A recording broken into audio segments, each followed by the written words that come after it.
מעולם לא תיארנו לעצמנו שאנחנו נמצא את עצמנו במקום הזה. ואז שזה בא, זה באמת, בהתחלה זה באמת שוק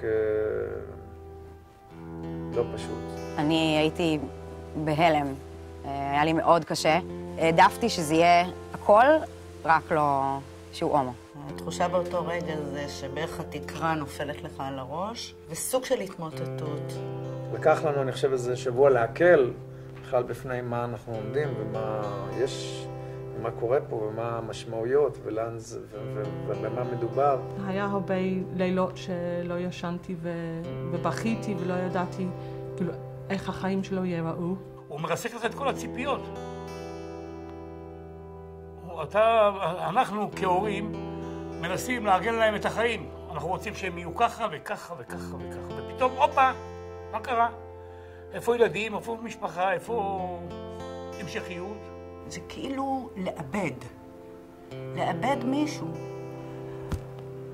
ואני לא יודעת אם להגיד את זה, אפילו באיזושהי תקופה, כאילו רציתי שהיא לא תהיה, מאשר תהיה לסבית. בהתחלה בכלל לא חיפשנו, לא חיפשנו קבוצת תמיכה, לא הרגשנו שאנחנו צריכים איזושהי תמיכה חיצונית. בהתחלה באמת אמרנו מה, אנחנו לא באים למפגשים כאלה של כל אחד מספר את המועקות הנפשיות שלו בשביל איזו תרפיה קבוצתית, זה לא אנחנו. כשהיה מאוד קשה ליובל לנסות לשתף אותנו במה עובר עליו, אז הוא ביקש מאיתנו לפנות לתהילה, שזה הארגון של הורים של הומואים ולסביות וטרנסג'נדרים, לנסות להיעזר בהם.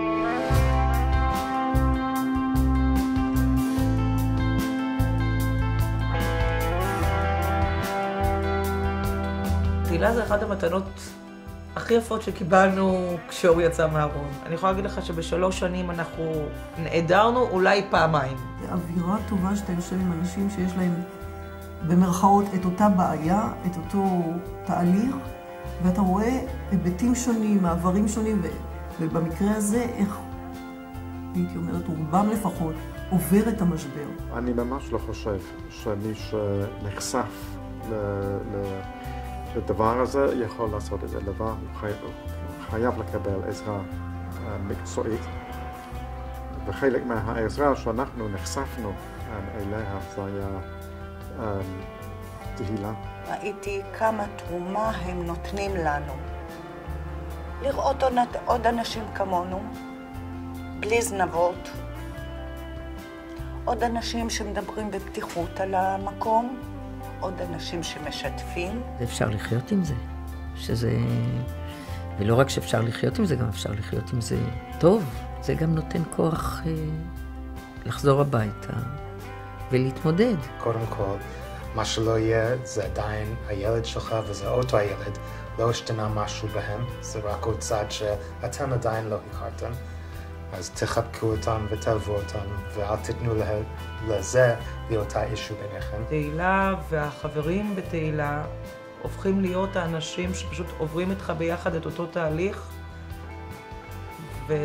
ומקלים עליך בתהליך הזה. זה עשה לנו פלאים. אני ממש מרגישה שהיציאה שלו מהארון העלתה את הקשר שלנו המשפחתי לרמה מאוד גבוהה. אין ספק שבעניין הזה תהילה עושה עבודת קודש. אנחנו אומרים את זה תמיד, ורק שימשיך.